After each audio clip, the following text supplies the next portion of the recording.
Welcome to the Charles Carroll Society. I am your host, the self-appointed bard of the American Readout. Today we're going to talk about land confiscation in South Africa and who is really responsible for the wretched condition that many people in South Africa find themselves in.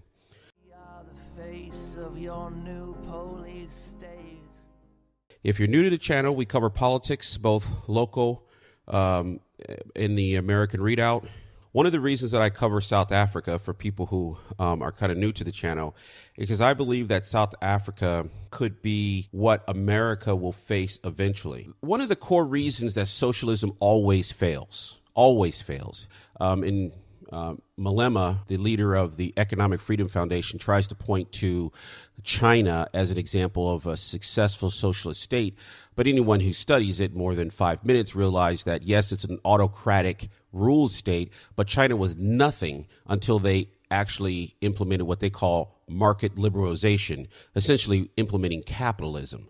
The core wrong of socialism is that it does not accept anything above what the mob of the people, as they call it, want. If you hear Malema talk, he says, hey, we are following the South African Constitution. We're following the law. You can't follow the law to do something that's morally wrong.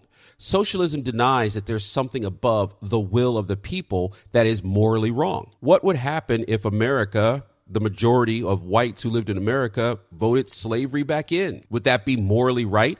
Hey, they could actually follow the Constitution, repeal the constitutional amendment that outlawed slavery, and then vote in and say we want to re-implement slavery. And we would have every right in America to pick up arms and start killing people left and right. Why? Because slavery's morally wrong, even if the people changed the Constitution legally and voted it in. This is a concept of Western civilization. Christians understand this, that there is morality and rights that are above the state to take, or a group of people to take, even the majority to take. For this video, we're focusing on the fact that Christians understand that private property is a moral institution with moral rights attached to it. As I tried to study the conditions of the many of the South African majority, remember, 30% of farms are owned by blacks.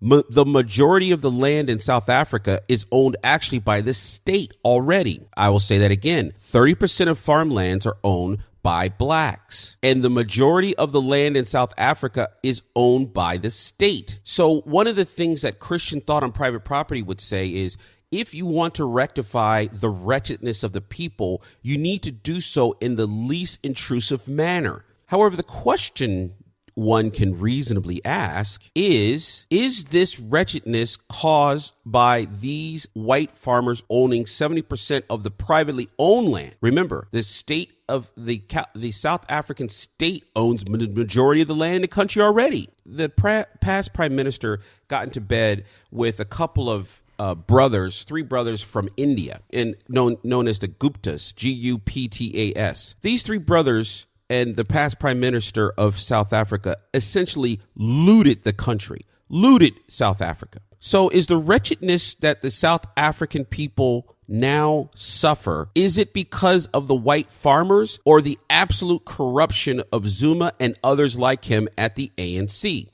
This one issue that we found was that Zuma stole 7 billion rand from Eskom. To put 7 billion rand into perspective, that would be enough to buy 1,400 farms at 5 million rand each for black farmers. Currently, 1,400 additional farms could be purchased willingly if the leadership of the ANC had not stolen the money from South Africa. Is the wretched condition of the poor blacks in South Africa currently in the year 2018 the cause of the racially minority group of farmers who own a bit of land? Remember, the state owns the majority of the land, and the state has been looting the country. Who's responsible for the wretched condition? Doesn't it sound a lot like the ANC, knowing that their leadership has looted the country over the last 20 years, is trying to find a scapegoat, an easy focus for the majority to say those people are the reason for your wretched condition? The government of South Africa spent 220 million rand to create a milk farm called the Verde, Vrede. Yes, name butcher. That's what I'm a name butcher. I just blame my public education, but I try. So this milk farm, literally the money that the South African government pulled in, they were going to build a milk farm and hire many rural blacks into good paying jobs. Instead of that money going into the milk farm, the ANC leadership conspired with the Gupta brothers to steal $220 million of South African money. That was enough to buy an additional 44 farms at 5 million rand each for black farmers. It is estimated that that the ANC leadership, Zuma, and these Indian Gupta brothers stole from South Africa's taxpayers around 50 billion rand in the last 3 years alone. Not total, just in the last 3 years. 50 billion rand could have purchased 10,000 farms for black farmers at 5 million rand each. Why, if you're going to say you're wretched, and I believe reason people could say that there are many poor black people in South Africa who may live in a wretched condition, we'll accept that. But is stealing a few thousand farms from white farmers the cause of your wretchedness in 2018? While you're letting your leaders in the ANC loot the country where you could be, they have stolen so much land or so much money that they could be buying tens of thousands of farms, tens of thousands, over 10,000 farms at 5 million rand each.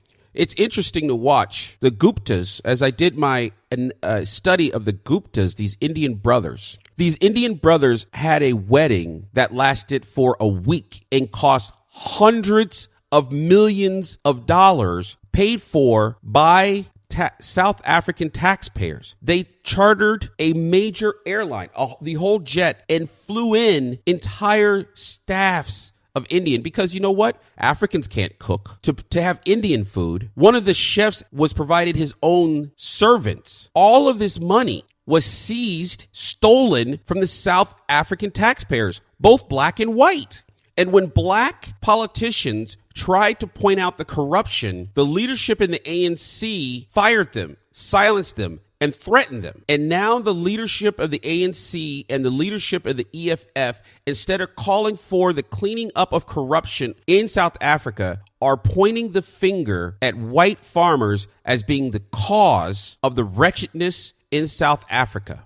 Why are the people of South Africa, why is it Malema of EFF? Why aren't the protesters focusing on the corrupt leadership of the ANC with the same energy and vigor they focus on a minority group that owns some of the farmland? In relieving the wretchedness of the people, you have to look at the least intrusive way to do it, or you are committing an injustice, and an injustice can be morally fought against using all means at your disposal. I would encourage the people of South Africa, both black and white, to focus on the corruption that has cost you tens of thousands of farms, which could have been simply purchased. You could have taken that money, billions and billions of rand, and basically the state owns most of the land in South Africa. You could just walk through the state's own land and start carving up the state-owned land in 5-acre farms for the people and using the money of the state